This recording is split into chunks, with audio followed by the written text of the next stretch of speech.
Thank you for joining us for Patient Conversations with Leah, a place where patients and caregivers can talk with me about the real, relevant, and yes, even the raw aspects of their lung cancer journey. Because we want to know and understand these perspectives firsthand from those who are the true experts on what life is like for a young adult diagnosed with lung cancer.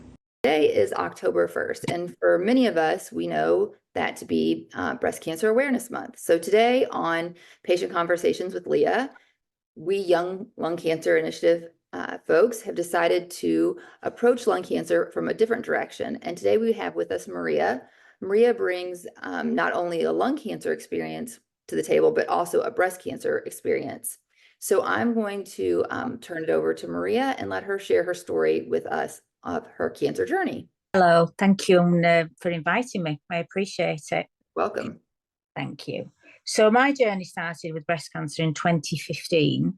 I just had recently lost my father, and I felt a lump on my breast, and was fast tracked through that we do in the NHS in the UK, and I had a DCIS, so inductal carcinoma. So it was very good, and it was 9 centimeters, so it's quite big, and it was growing quite rapidly. But they got it in time. I had a lumpectomy. I'm very fortunate that I'm quite a big-breasted person, so there was, enough of margins and everything to not have to have the mastectomy. And then I was on, so that was successful, and then I was on radiotherapy for the 15 sessions. And then I had adjuvant therapy. So I didn't have to have chemo because it wouldn't have helped the particular cancer I had with my breast cancer, which was a hormone-related one, HER2 positive. So, yes, I had 7 years on adjuvant therapy, the tamoxifen. And a few years into it, I started to have terrible periods, and they were worried that it had spread to my womb. So I had to have a full hysterectomy with everything taken away, and then they put me on I think it's called anastrozole. I think I might be pronouncing that wrong. I do apologize, but it's for people who have are into the menopause. So I hit the menopause with tamoxifen, and then I hit the menopause with the hysterectomy, and that was my journey with breast cancer. So it was very successful. That was in 2015, so that's 9 years ago now. So we were in England, we get released after 5 years under our own reconnaissance after that. So with mammograms every 3 years after with the 5 years where it was annual. So yes, that was that journey. And then in 2017, because we're all hyper aware when we've had breast cancer, once we've had any cancer diagnosis, you look for every twinge, don't you, and everything going on. So I went about a freckle on my face, which I thought was getting bigger. And that's a freckle apparently, but they noticed a little white lump on my nose. So I ended up with basal cell carcinoma and Moore's surgery, which was an interesting process. I looked like I'd done 10 rounds with Mike Tyson by the time I'd finished. So that was another cancer thing going on for me. And then in 2011 I started to get some pains round my back, and it was a pain that was generating round to my back. So I went back to my GI, upper GI gastro guy, and it was during COVID, unfortunately, the tail end. So it was delayed. So it took 6 months to get to the diagnosis when I went in to see him. And he said to me, I've got 3 things to tell you. 2 are a little bit, of a pain. So he said, but one's really serious. So I just thought it was, gallstones or something. I thought that must be the pain. Anyway, he sat there, and I'd seen him before because he'd done some surgery for me previously, and he remembered me, and he was a very nice man. And he said to me, well, Maria, I'm really sad to say that you've got these 3 things. Which do you want first? So I said, oh, well, I'll have the 2 easy ones, because I thought, well, that can't be anything. He said to me, oh, I'm afraid you've got gallstones, which I can sort out, and you've got a hernia, which I didn't know anything about. And I said, oh, all right, okay. And I looked at my husband and I thought, my goodness, what's the really bad one then? Because I thought that would be gallstones. He said, we found a tumour on one of the scans that we did, and it's in the lung. He said, and he had tears in his eyes when he was talking to me, which was really sad. And I thought, oh my gosh. And I just went into a complete shock then. Never even thought about, I'd got no symptoms, nothing.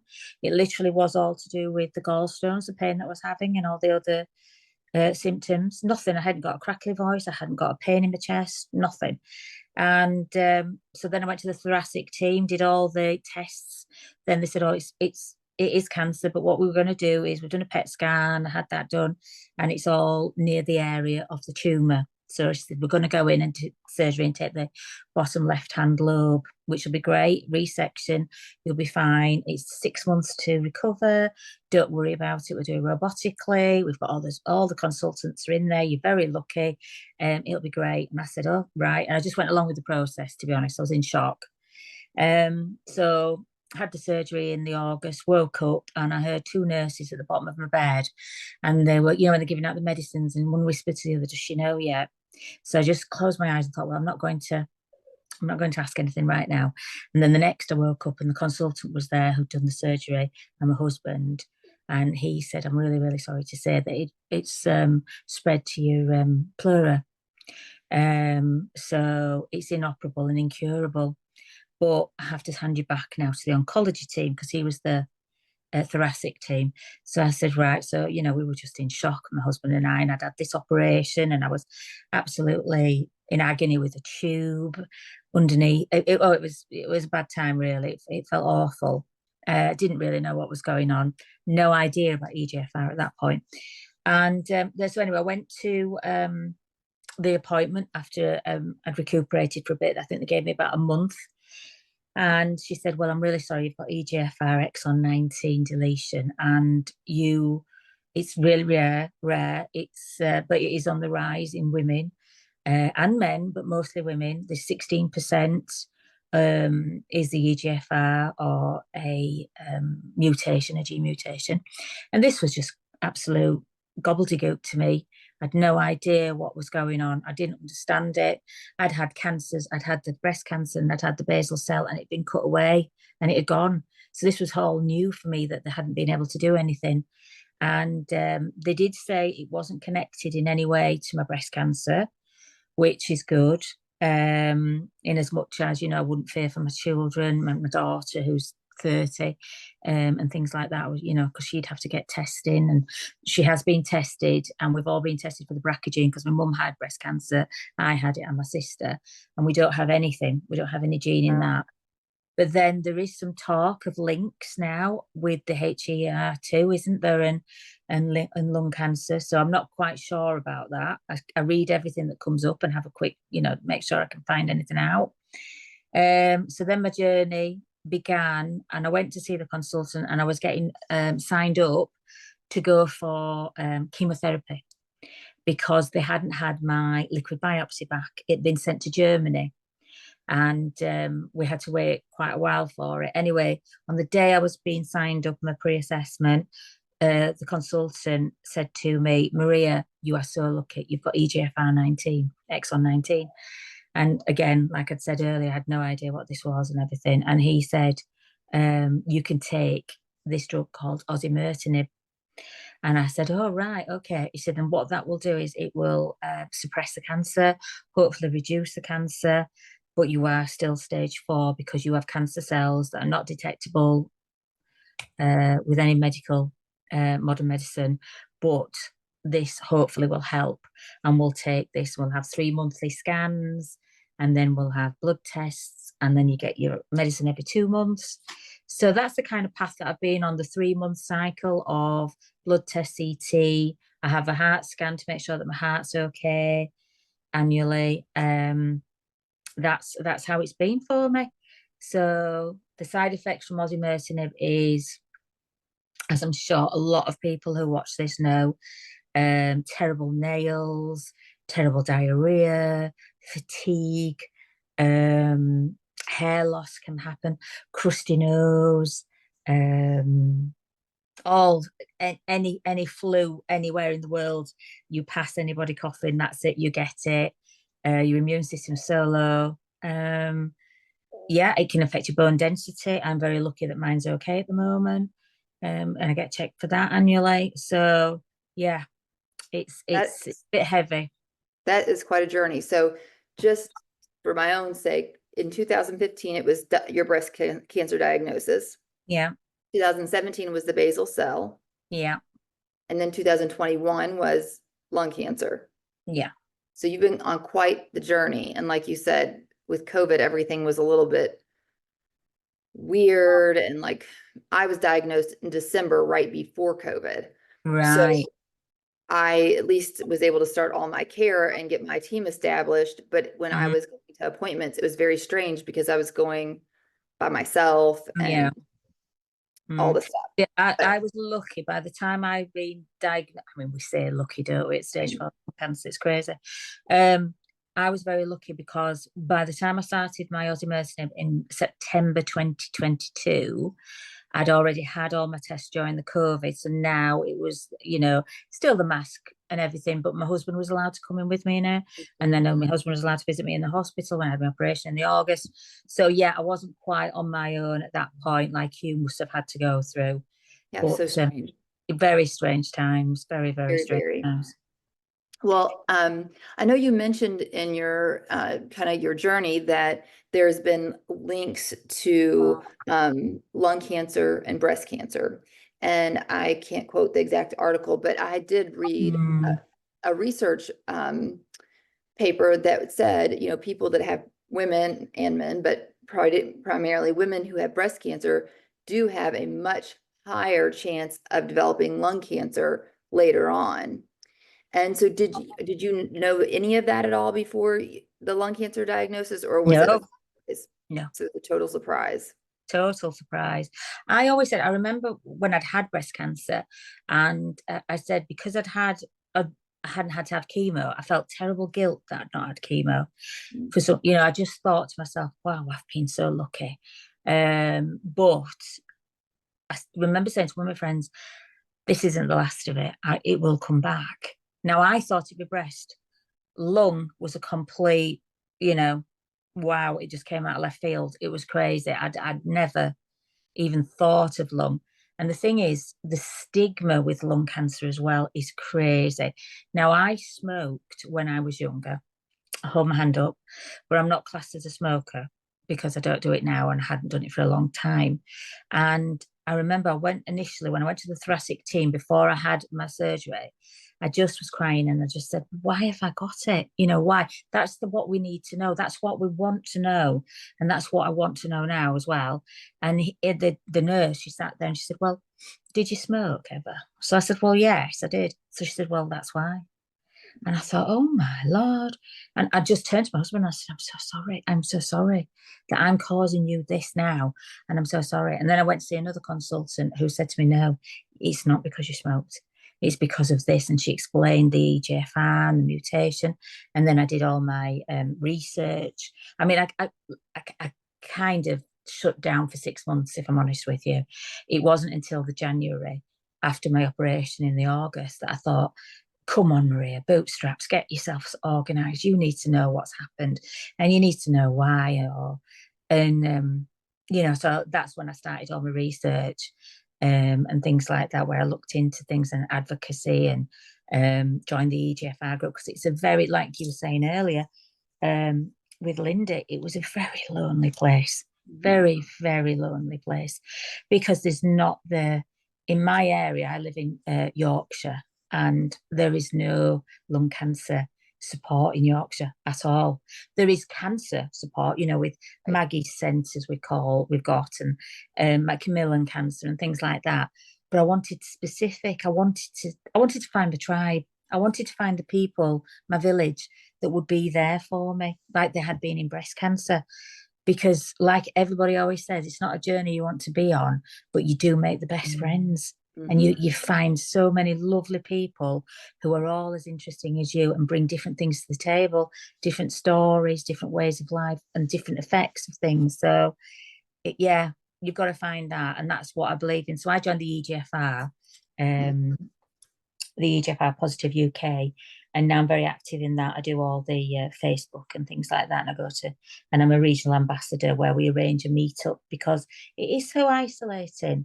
And I do the whole of the Leeds area where I am in Yorkshire, and people meet me. We meet up on an evening once a month. We've got some help towards that, so that's funded a little bit. So that's really lovely to meet people, because you just don't. I don't know what it's like for you. Similar. I mean, when I was first diagnosed, well, first of all, I didn't even know I could get lung cancer. I was a never smoker, and I didn't really know anybody with lung cancer, let alone someone who had. The people I did were much, much older, in their 60s and 70s, and had been lifelong, like smokers, still smoking after their diagnoses. Yeah. Much less, I mean, I was diagnosed at 43. I had a 14-year-old, a 13-year-old, and a 9-year-old. I was a runner. Like, I had ran that morning before I was admitted to the hospital and diagnosed. So it was just very lonely. And like you said, there's such a stigma. And so being in Kentucky is like the tobacco capital of the United States. Right. So Yeah. it's a double whammy. So anybody, even in the United States, when you say, oh, I'm from Kentucky and I have lung cancer, they automatically assume that you've smoked. And I tried to go to a support group. I was like you. I was like, I need to find somebody. I can't. Nobody. Even like friends of mine that had other types of cancers. They just didn't really understand what I was dealing with, because a lot of their cancers were caught early. Mine was stage 4 when I was diagnosed, or there is a ton of different options for treatment where there wasn't. I mean, I was given Tagrisso and said, 2 to 3 years, this will work for 2 to 3 years. And that's by then there'll be something else. And I was like, I have little kids. And I tried to go to Gelda's Club, which we have over here it's like just general cancer. And they do have specialty like support groups. They have breast cancer and lung cancer and prostate cancer, so bigger ones. And I went to the first meeting and they put me in the lung cancer group, which I should have been in there. And I walked in and there was only one other woman, everyone, including the woman, they were all in their 70s or 80s. And I walked in and I sat down. It was my first time. I was nervous wreck. And one of the guys said, sweetheart, I think you belong across the hall. And I looked across the hall and it was the breast cancer room. And I was like, So then when I told my story, they were like, oh, you can't have lung cancer if you didn't smoke. And then it was just this whole debate about, and I was like, this is not my tribe. So Lindy that you met, she was one of the first 2 people I met with lung cancer that were in Kentucky. I met another, Lindy actually lives about 45 minutes away from me, but I met another friend, Elizabeth, who lived only about 15 minutes away from me and was diagnosed 6 months prior to me. But she was diagnosed at 30 with ALK positive.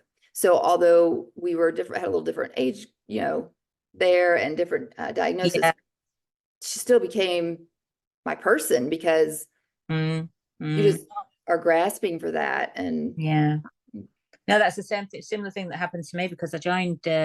We have a big organisation. I don't know if you've heard of it, Roy Castle. It's big in the UK, and he was amazing. So I did go to one of their groups, and I also volunteer at Maggie Centre, which is a cancer support centre, and I had been there prior to my diagnosis because, of course, of breast cancer, and I wanted to help out and things. And the person, Natasha, walked in to Maggie's and told me her diagnosis, and it was the same as me, 6 months after me. And of course, I didn't say anything because I was in Maggie Centre. And the last thing you want is to be helped by somebody who is incurable, inoperable, and stage 4. So I don't mention my lung cancer. I mention my breast cancer, because that's obviously, I feel I've survived that. And it's still very early days for the lung cancer as well. And then she popped up on the Roy Castle and she went, oh my goodness, Maria, and then she lives 2 miles down the road. So it's great. So I've got, Natasha's brilliant. She's now trustee of the EGFR charity. So I work alongside her fundraising and things like that and do as much as I can. So it is great. And you need people like that in your life. You do. You really do. Your family's beautiful and wonderful. Of course they are. They're there for you, but they don't know what path you're walking, do they? That's exactly right. Nobody quite understands.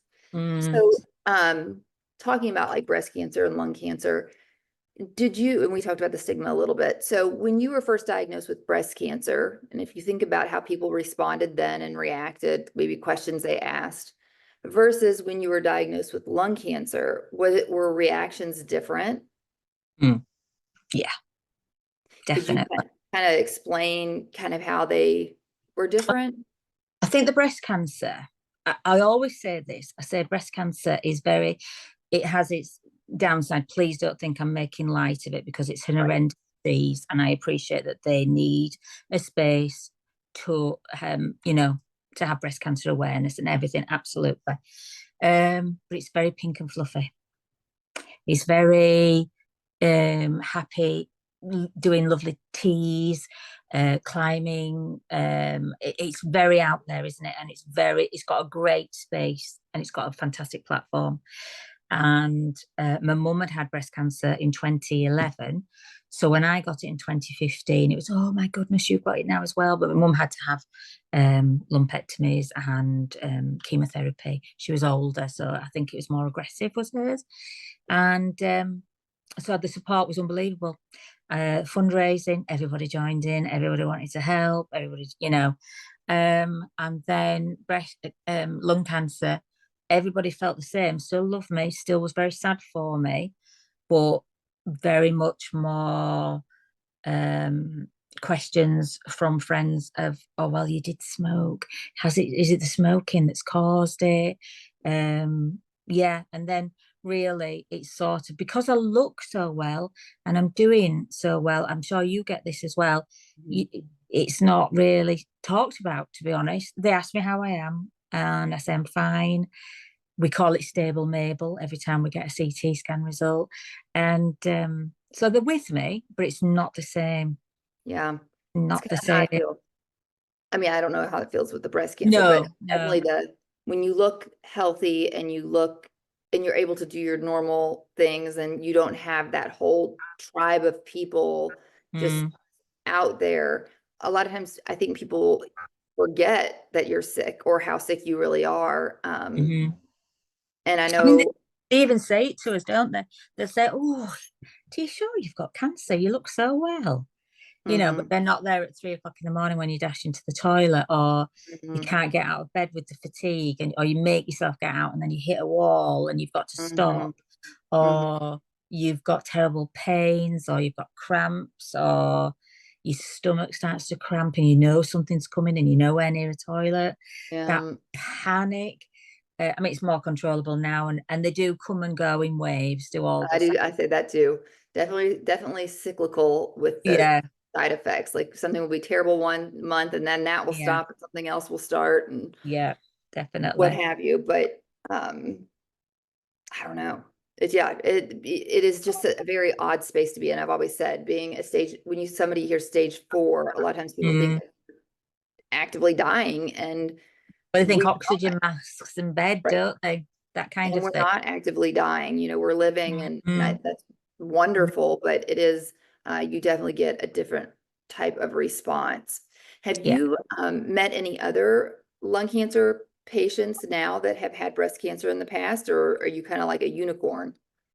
I felt pretty much a unicorn, but I do the meet and greet chat. It's like a coffee morning on the EGFR Zoom.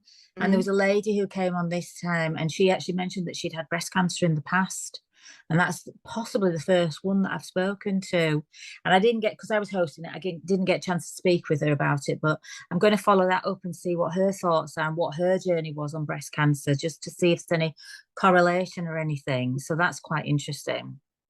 Yeah, that totally that would be, I mean, that's almost like finding like a diamond in the rough, right? Like, I think so. Yeah, I do think so, definitely. I mean, I have heard of other ones that have had different cancers as well. And this is like an addition, another cancer for them that they were totally unaware of. But no links, yeah. no links, they've been told. I mean, they talk about that there isn't genetic links, don't they?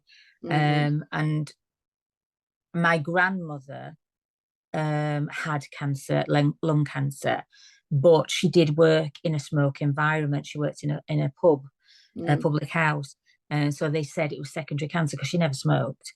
But that was 20 years ago, 25, 30 years ago. So when she passed away. So, I mean, she could have had EGFR and it wasn't. It would be interesting to know, huh? It would be so interesting to know what her really was. She had a lobectomy and recovered and went on to live another 10, 12 years, but she didn't take any medications. So it makes you wonder again. And then Roy Castle, who is the spearhead for that charity, they said his was secondary smoke because he was in all the clubs and pubs doing music, and he was a trumpet player because he'd never smoked. So secondary smoke. So that seems to be what most people think: secondary smoke, or you smoked. They don't understand the EGFR. And I go to like the doctors, just the local GP we have, who are not specialists, but they obviously like they do all your medical needs and things that you got a cold or your injections or things like that. And none of them ever heard of EGFR. Yeah, and so you that's sad, have to be isn't your it? own advocate, and you have Yeah, to educating people on what it means to have a genetically driven. that's it. Oncogene. Yeah, Yeah, and I know a lot of people say, "Oh, if you say I have a genetic mutation or a genetic driver," they're like, "Oh, so this runs in your family," and then you have to go into the whole like, no, this is not a hereditary yeah, genetic mutation; it's a somatic, and what somatic means. So I feel like not only are we patients and advocates, but we're also educators because yeah. we are in such a spot that's so different than many other Mm-hmm. cancers across the board. I mean, like, a lot of times when someone does have stage 4 cancer, that really does mean that it's just spread everywhere and Yeah. it's the end. And for a lot of us, when I was diagnosed, I had one spot in my right middle lobe, and then I had Mm. bone metastasis in 13 different spots between my spine and my pelvis. But Yeah. you'll meet people that just have like one brain met. I say just one Yeah. brain met, or like you said, the pleural fluid involved, and Yeah. it's really different than anything. Well, I was completely naive. I will say, hand on heart, I probably would have said if anybody else was, oh, they did this smoke when I would have said that, hand on heart, because I don't blame anybody when they say it, because it's it's what the media portrays. It's what's out there, isn't there? And this is why we need to advocate and get it out to people. Get EGFR are very much going to all the conferences. Without positive, I follow all of them, and there's ROS, and there's so many different genetic mutations, aren't there now? Which is wonderful that there is so much research that has proven this. And I wouldn't be sat here today. I'm 2 years in, and I would not be sat here today had I not had that miracle drug, that osimertinib, which is just incredible to believe. I can't get my head around it sometimes. I just think that's crazy that one tablet can cause me so many symptoms, but it can help me so much. And then on the EGFR, we do conferences with we promote it as much as we can. We do fundraising. Natasha's spearheading so much going on there, and it's just getting the message out. But there is so little knowledge of it, but I understand that doctors can't know everything. Absolutely. Well, and I think it's kind of a newish Yeah. thing, and like Tagrisso or osimertinib, when I was first diagnosed, they said the average person can take this 2 to 3 years, and then hopefully by then they'll be the next best thing. And I can remember getting to the 2-year mark and being like, oh, and then it was like getting closer to 3 years, and then it was like, now I'm at 4 years, and I'll be 5 years in December, and I've been on Tagrisso since December 30th of 2019. Yeah. And it's still like, I really, as much advocacy work as I've done stuff locally, I've done things statewide. I even went to the World Conference on Lung Cancer. But even with all the advocacy, I think the reason lung cancer, or what I notice a lot of lung cancer patient advocates are so passionate, is because we are literally fighting for funding to Yeah. keep us alive. Absolutely.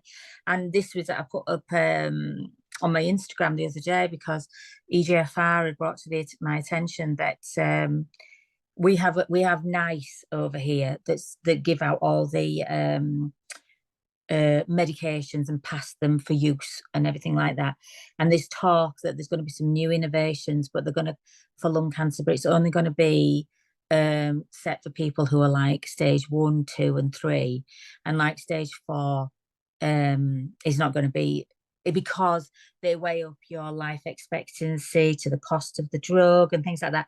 And then you feel like, well, I'm just a commodity here. And I'm a living person who has a life. I'm 57. My children are of the age where, they've flown the coop, and me and my husband should be doing things and going away, which we are doing because of this diagnosis. Obviously, we're grabbing life and going wherever we can. But it's crazy, isn't it? That your life's in other people's hands as well, and you need to be heard. So I'm a big believer in pushing for that as well, and talking about that and having conversations. And I know EGFR are going to take it to the Commons, which is our parliament and everything, and hopefully get this, And I was actually at an event on Saturday night where I volunteered. Maggie sent us a big corporate event, and I was going around selling raffle tickets and scratch cards and things like that. And that my oncology team were there, and I had no idea. And they're my team. They're my team. I love them so much.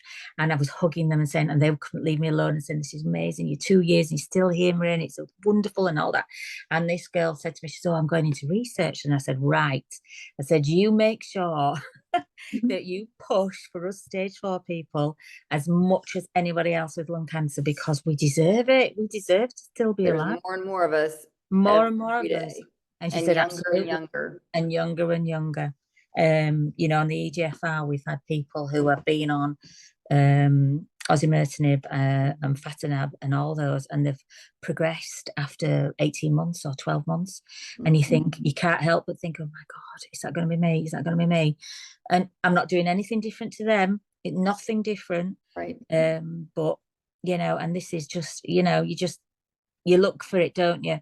You look for what they got, and compare, and the little frightened person inside you thinks, and that's when it's, mental health. It's tough. It's really, really tough, isn't it? It is. And I think right now in my stage of life, the biggest toll it takes on my mental health is the worry about if something were to happen to me, how that would affect my kids and my husband too, but especially the kids. Yeah. And I think for everybody, it's something different. And I think we all kind of live in like these 3-month increments, like between scans. Like I feel like, and at first I didn't want to plan anything very far in advance, because what if? Yeah. And I finally got past that, because if you do that, then you miss out on so much. But it's just a really awkward, it's just like a really awkward I can be brave enough to say, I really am not worried about dying. I'm not worried about dying. That's just part of life. It's what happens. Right. I don't like the fact that it's going to be sooner rather than later, obviously. But my biggest worry, like you've just said, it's the people I'm leaving behind. It's my husband and my 2 children. That's the heartbreak. Seeing them grow their families, or their careers, or whatever they want to do in life. Right. And I'm not there. And I think about all the things my mum did for me when I was that age, and how she was relevant. She was in my life. We went on holiday, family. She looked after the kids. We came and had Sunday lunches together. Family did, and that's not, and that breaks my heart. That does. That's the kicker. That's the kicker.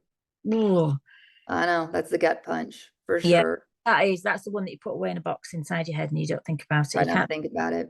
I know. You can't, can you? Yeah. Do you worry about the breast cancer anymore, or do you feel like you're far enough out from that that's not a worry anymore? I do. I don't worry about it. I focus fully on the lung cancer. I really do. I've put a piece on my Instagram today to say thank you for, and reflect back on my breast cancer journey. And I went through some old fundraising pictures and things like that. I thought, crikey, did that happen? because you're dealing with the here and now, aren't you? You're dealing, because that's what we're living in. We're living in the moment. Right. We can't live in the future. We're living in the moment. And sometimes, you know, that kind of time was very difficult because I was nursing my mum throughout nursing. I was looking after my mum through Alzheimer's as well at that point with the breast cancer. So there was a lot more things that seemed more important. So I really broke down after I'd had all my operations, and I was on the adjuvant therapy. And when I was let loose, I thought, whoa, what's just happened to me? You know, that kind of feeling. And that's when I went to a specific charity called The Haven and met some absolutely fantastic ladies. And one of them we have lost, who was a very dear friend, and we clicked, and Shireen. So I was thinking about her today. So yeah, it's been a journey. It's been 9 years of a lot of things. And you do put it away. Do you do that? Do you forget certain things and certain feelings? And yeah, I think I always say that I think that's my like brain's way of protecting me. I'm getting ready to have a lobectomy done on that right middle lobe to get the primary tumor out. And they don't offer that here. I know, that's what I've heard. I'm hoping that that happens soon for you all. I mean, I never thought it would be until about 4 months ago. I never even thought that it would be an option for me, but I'm getting ready to do that. And I told my therapist, I said, I'm not really like worried about the surgery. I mean, I feel like any surgery has a risk of there being complications. Yeah. What I'm more worried about is like almost like the PTSD I have from like having a chest tube when I was, you know, first diagnosed, and knowing what a chest tube feels like, and knowing what it feels like when they take it out, and you know, like knowing the breathing thing, like it's all those kind of things. Yeah. So yeah. but I'm excited. It's too much, don't you? Yeah, I mean, yeah. But I'm excited. I mean,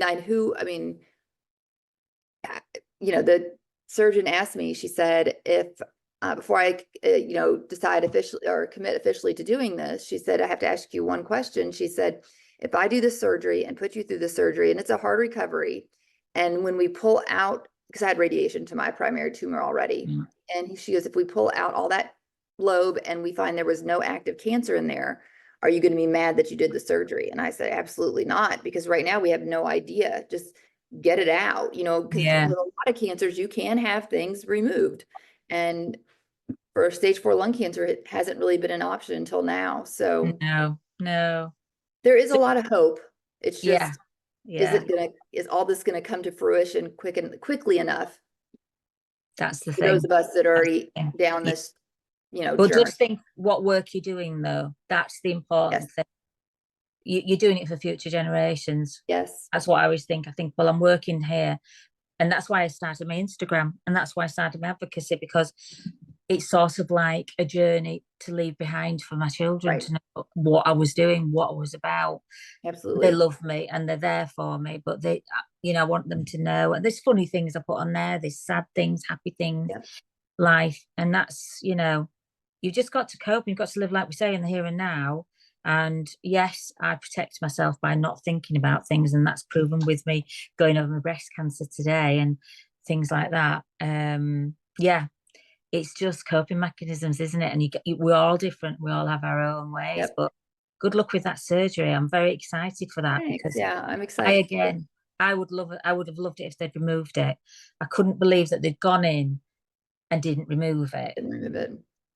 Because it was in the pleura. But then I think he explained to me that if it was in the pleura, they could have set it off like a bomb by taking it out, and it would have maybe been a bit aggressive really quickly.